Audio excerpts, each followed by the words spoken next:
لا تحزن إن الله معنا. Do not despair, do not be sad, do not lose hope, for Allah is with us. See, one of the most powerful stories to me is the story of Musa alayhi salam in front of the Red Sea. I feel like within this story, it's like a narrative that explains our whole condition and the reactions that we have when we are faced with challenges.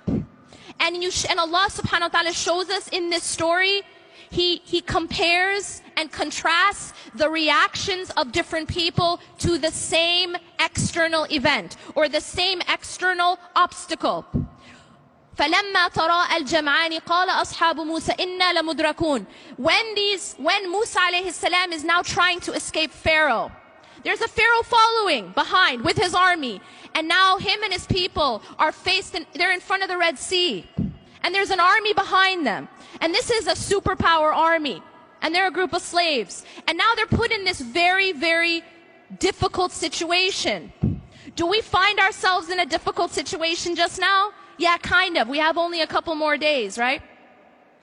We are in a very difficult situation. And Allah says, when the two groups saw each other, the people of Musa, قال أصحاب موسى إنا لمدركون. The people of Musa alayhi salam said, we will indeed be overtaken.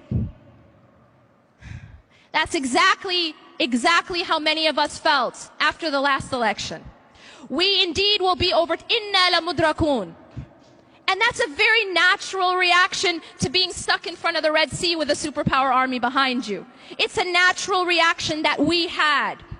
But I want to tell you something amazing, and that is the reaction of Musa alayhi salam.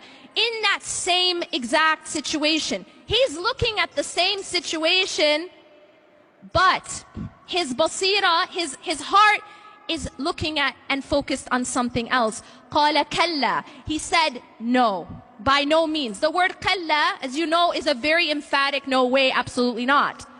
قَالَ كَلَّا إِنَّ مَعَيَ رَبِّي سَيَهْدِينَ. Indeed, my Lord is with me, and He will guide me through this. The reason why I love this story so much is because this story isn't just a story. It's awesome, it's something we tell our kids, but it isn't a bedtime story. It is a sign, and Allah actually continues to say إِنَّ فِي ذَلِكَ لَآيَةً, that indeed in this is a sign, but most people don't get it. Most people don't understand. It is, you and I are never going to be in front of a large body of water with an army behind us, but we are going to be put in situations where we feel trapped, and we are going to be put in situations where we don't see a way out, and we feel that way just now. We feel that way politically. We feel that way socially to a large degree. But what's so powerful here is how was Musa alayhi salam able to respond in that way? How was he able to say, no, we will not be overtaken. No, I'm not going to be shaken. I'm not even worried that we're going to be overtaken. Why was he able to do that?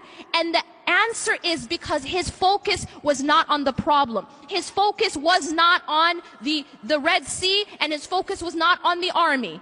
His focus wasn't on Trump. His focus was on Allah. His focus was that, no, Inna ma'aya Rabbi sayahdeen, my Lord is with me. And if Allah is with you, you don't have to worry. He will guide me through. Allah is teaching us a timeless lesson. We're gonna be put in situations where we feel trapped. That's a promise. We're gonna be put in situations that look impossible. And what also strikes me about his story is that he didn't know how he was gonna get out of that situation. It's not like people were going around splitting seas. This wasn't like a regular occurrence.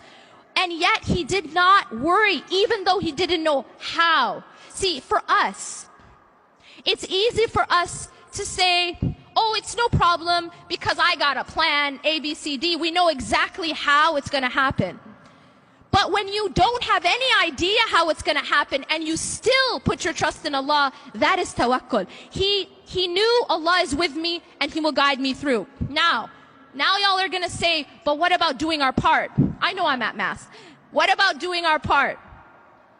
And the reality is, what's so beautiful about this story is that although obviously Allah subhanahu wa ta'ala was going to save him, Allah still asked Musa alayhi salam to take action. He's asked him to do something. He asked him to take his staff and strike the sea. And so he was still asked to take action. We are still asked to take action. Tawakkul and action are not separate. They have to go together. اعقلها وتوكل, as the Prophet ﷺ says, that you have to tie your camel and at the same time your trust is in Allah. Don't think that they're separate. So often I hear this translated as tie your camel and then put your trust in Allah. That's not what it says. It says اعقلها وتوكل. When the man was told by the Prophet ﷺ, tie your camel and put your trust in Allah, the two are simultaneous. We don't work and then depend on our work and depend on our deeds for results. No, we work and we depend on Allah for results.